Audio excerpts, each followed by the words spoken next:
कक्षा 7 के मेरे प्यारे बच्चों, मुझे लगता है गणित में रुचि ले रहे हैं। शायद नहीं ले रहे तो लीजिए। गणित ऐसे नहीं आएगी जब तक आपको इंटरेस्ट नहीं आएगा। आप कीजिए, अधिक से अधिक बच्चे सम्मिलित होइए काम करने में। वीडियो देखिए अधिक से अधिक बच्चे, तभी काम होगा। अच्छा, हम पढ़ रहे हैं आंकड़ों का प्रबंधन। ये पाठ हमारा चल रहा है। प्रश्नावली 3.3 के हमने 2 प्रश्न कर भी लिए हैं। तो प्रश्नावली 3.3 का तीसरा प्रश्न कैसे करें वो हम देखेंगे आज। यह है, इसमें 6 विभिन्न कक्षाओं के विद्यार्थियों की संख्याएं नीचे दी गई हैं। किसी स्कूल में 6 कक्षाओं के विद्यार्थियों की संख्या दी गई है। इन आंकड़ों को दंड आलेख द्वारा निरूपित करना है। एक दंड आलेख बनाना है। आंकड़े दे रखे हैं। कक्षा 6 में कक्षा विद्यार्थियों की संख्या, कक्षा में जो विद्यार्थी हैं 5वीं, 6वीं, 7वीं, 8वीं, 9वीं, 10वीं है। तो 5वीं में 135 विद्यार्थी हैं, 6वीं में 120 हैं, 7वीं में 95 हैं, 8वीं में 100 हैं, 9वीं में 90 हैं और 10वीं में 80 हैं। इस प्रकार से बच्चों की संख्या है। ठीक है, आप किस प्रकार स्केल चुनेंगे? अब पहले हम बना लेते हैं स्केल। आपको पता चल जाएगा कौन सा स्केल हमने चुना है। यहाँ देखिए, आपको पता ही होगा कैसे करते हैं हम, याद होगा आपको। हमें एक सीधी लाइन खींचनी है। हम क्या करेंगे, सबसे बड़ी संख्या देख लेते हैं। इसमें 135 है और सबसे छोटा तो हमें 0 से शुरू करना पड़ता है, लेकिन सबसे बड़ी संख्या इसमें 135 है। अब 135 को हम कितने कितने का अंतराल दें? 10-10 का देंगे तो 13 सेंटीमीटर, 14 सेंटीमीटर की लाइन खींचनी पड़ेगी। हो सकता है आपकी कॉपी में इतनी जगह ना हो, मेरे पास तो है। ठीक है, तो या आप 20-20 का अंतराल कर सकते हैं या 10-10 का अंतराल कर लीजिए। चलो,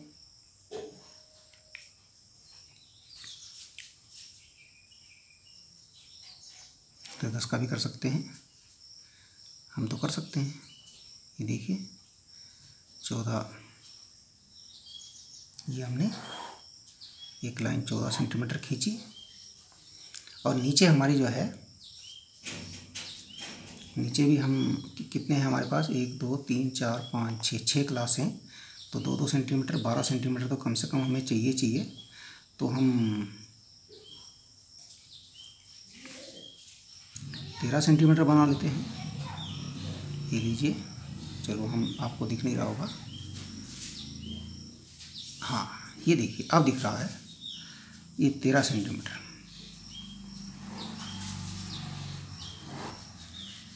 ये लाइन हमारी आ गई। इस खड़ी लाइन को हम बोलते हैं ऊर्ध्वाधर रेखा y और ये x। अब देखिए हमें क्या करना होता है, ऊपर की तरफ हम 1-1 सेंटीमीटर का निशान लगाते चलते हैं। ये देखिए हमने 0 से शुरू किया और 1 2 3 4 5 6 7 8 9 10 11 12 13 14। क्योंकि हमारे पास 135 बेड सबसे बड़ी संख्या है, 10-10 का अंतराल हम कर रहे हैं, तो हमारे कम से कम 14 सेंटीमीटर हमें लाइन खींचनी पड़ेगी। नीचे हमने आपको बताया पहला निशान आपका 1.5 सेंटीमीटर का लगेगा। 1.5 यानी 1 और आधा। ये 1 हो गया, ये आधा हो गया, 1 और आधा। फिर हम यहाँ से इसको 2 पे ला करके अब 2-2 का अंतराल लगाते हैं। ये 4 हो गया, 2 से 4, 4 से 6, 6 से 8, 8 से 10, 10 से 12। कितने निशान लग गए? 1 2 3 4 5 6 निशान लग गए। 6 निशान पूरे हो गए। अब देखिए जो ऊपर वाली लाइन है, इसमें हम लिखते चलते हैं। यहाँ ये हमारा सबसे पहले तो आ गया 0, फिर 10 20 30 40 50 60 70 80 90 100 110 120, 130, 140। ठीक है। अब देखिए यहाँ पर, अब नीचे हम क्या करते हैं, इसमें हमने लिखा नहीं है, ये जो हमारा है, ये हमारा क्या है, विद्यार्थियों की संख्या है। क्या है ये? विद्यार्थियों की संख्या। विद्यार्थियों की संख्या, यहाँ होता है विद्यार्थियों की संख्या। और नीचे क्या होता है, नीचे हमारे जो ये कक्षा है वो नीचे आ जाएगा, दिख नहीं रहा होगा, हाँ, ये कक्षा हमारी नीचे आ जाएगा। ये कक्षा हमारी 5वीं, 6ठी, 7वीं, 8वीं, 9वीं और ये 10वीं। आप लिख लेना, इसको बड़ा बड़ा लिख लेना। अब हमें यहाँ जो निशान लगाना है वो आधे आधे सेंटीमीटर दोनों तरफ लगाना है। 5-5 गिनने, छोटे छोटे खाने, 5-5, 1 2 3 4 5 इधर और 1 2 3 4 5 इधर। ठीक है ना, ऐसे इधर 1 2 3 4 5 इधर, 1 2 3 4 5 इधर, ऐसे यहाँ 5, 1 2 3 4 5 यहाँ पर, ये 1 2 3 4 5 यहाँ पर, ऐसे यहाँ पर 5-5 का, ऐसे यहाँ पर 5-5 का, एक साथ निशान लगा दी इस बार मैंने। एक यहाँ पर, एक यहाँ पर, इस प्रकार से निशान लगाएंगे। अब देखिए विद्यार्थियों की संख्या 5वीं में है 135। अब 135 तक जाना है, अनुमान लगाइए थोड़ा सा। 135 कहाँ पर होगा? 135 130 के यहाँ और 140 के बिल्कुल बीच में होगा, ये मान के चलते हैं हम। और ये हम पहुँच गए अनुमान के आधार पर 135 पर। द्विदंड आलेख नहीं है, सिंगल ही है, दोहरा दंड आलेख नहीं है ये।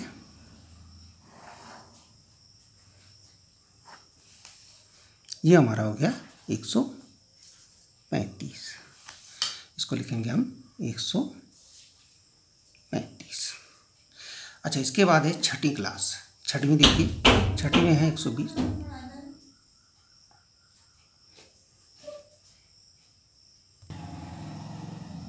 ठीक है। 6 में हमारे हैं 120, तो 120 के लिए हमें 120 की सीधी है, देखिए यहाँ पर है, 120 तक की लाइन खींचनी है।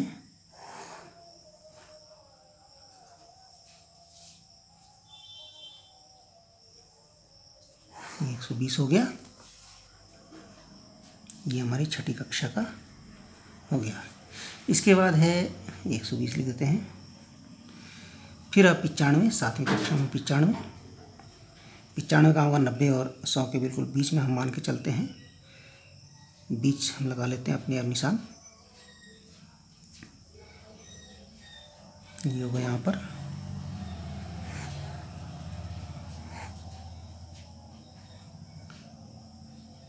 कुछ कुछ निशान अनुमान से भी लगाने पड़ते हैं।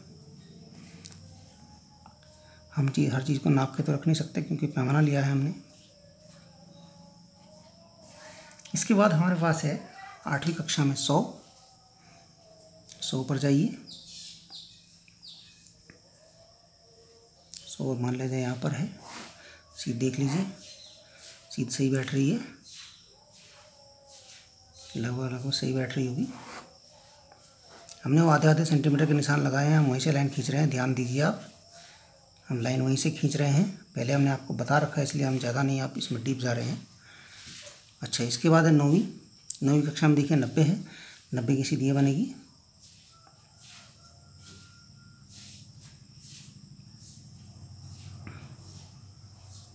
ये आपका कक्षा 9वीं कक्षा का 90 है, 90 बच्चे हैं इस क्लास में, तो ये 90 का बन गया।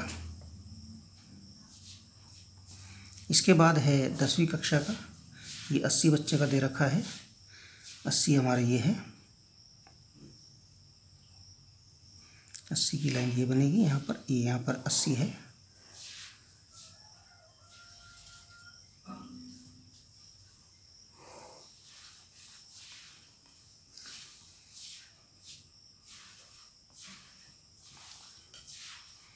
देखिए ये हमारा साथ में हमारा 95 है। हाँ तो 95 है। 8वीं कक्षा में 100 बच्चे हैं, 9वीं में 90 हैं, 10वीं में 80 हैं, इस प्रकार से हैं। स्केल आपका क्या लिया गया है, स्केल ही पूछा है उसमें। स्केल लिया गया है 1 सेंटीमीटर बराबर, क्या लिया है 1 सेंटीमीटर बराबर 10 विद्यार्थी, ये स्केल लिया गया है। अब ये पूछा आप किस प्रकार का स्केल चुनेंगे। स्केल क्या चुना हमने,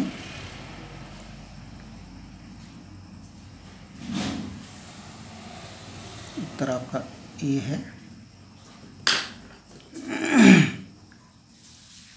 स्केल 1 सेंटीमीटर बराबर 10 विद्यार्थी, ये हमने स्केल चुना। हमने सबसे पहले क्या देखा कि इसमें सबसे बड़ी संख्या क्या है, 0 से प्रारंभ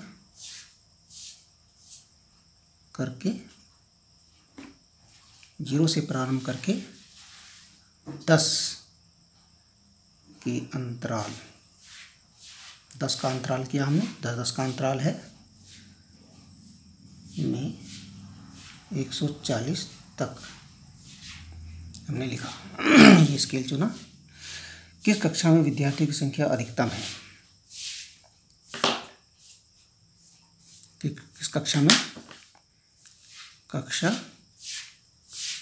5 में विद्यार्थियों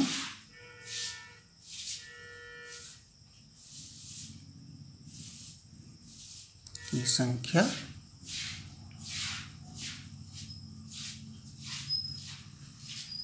अधिकतम है। और किस कक्षा में न्यूनतम है, कक्षा किसमें है भाई न्यूनतम, हाँ 10 में, कक्षा 10 में विद्यार्थियों की संख्या कैसी है, न्यूनतम, क्या कहेंगे, न्यूनतम है। अच्छा और क्या पूछा उन्होंने, कक्षा 6 के विद्यार्थी की संख्या कक्षा 8 के विद्यार्थी की संख्या से अनुपात ज्ञात कीजिए।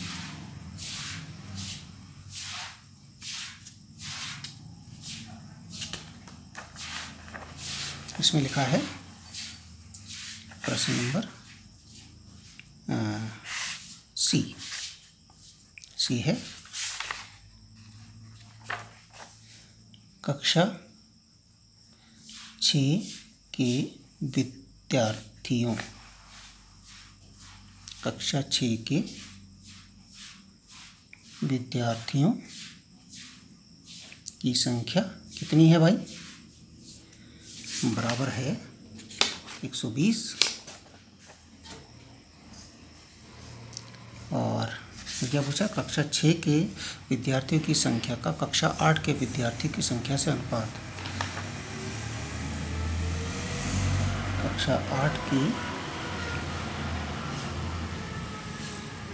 विद्यार्थियों की संख्या कितनी है भाई, कक्षा 8 की विद्यार्थी की संख्या है आपकी कक्षा 8, यह है 8 का 100 है। अब अनुपात, अनुपात क्या हो जाएगा 120 अनुपात 100। अनुपात का मतलब क्या होता है, बटे, 120 बटा 100, क्या लिखा हमने 120 बटा 100। अब कोई पहाड़ा ऐसा हो जो 120 को भी काट दे और 100 को भी काट दो, दोनों को काटे। चलो 20 का पहाड़ा बढ़ते, 20 छक्का 120 और 20 पंजे 100, ठीक है। ये 6 बटा 5 आया, इसको लिखेंगे 6 अनुपात 5। ये आंसर हो गया। ये आपका आंसर हो गया, ये आपका सही सही अनुपात आ गया। इस प्रकार से इस प्रश्न को आप करेंगे, ऐसे आप दंडालेख बनाएंगे, उसके बाद ये स्केल बताएंगे, उसके बाद कक्षा 5 में विद्यार्थियों की संख्या अधिकतम, कक्षा 6 में, कक्षा 10 में विद्यार्थियों की संख्या न्यूनतम, ये लिखेंगे। इसके बाद एक प्रश्न और है इसमें, कक्षा 6 और कक्षा 8 के विद्यार्थियों की संख्या का अनुपात ज्ञात करना है। कक्षा 6 की विद्यार्थियों की संख्या 120, कक्षा 8 की विद्यार्थियों की संख्या 100, अनुपात 120 अनुपात 100, 120 बटा 100, 120 और 100 घटा 20 से, 20 छका 120, 20 पंजे 100, 6/5 यानी 6:5। ये आपका आंसर आ गया। इस प्रकार से इस प्रश्न को आपको हल करेंगे। धन्यवाद।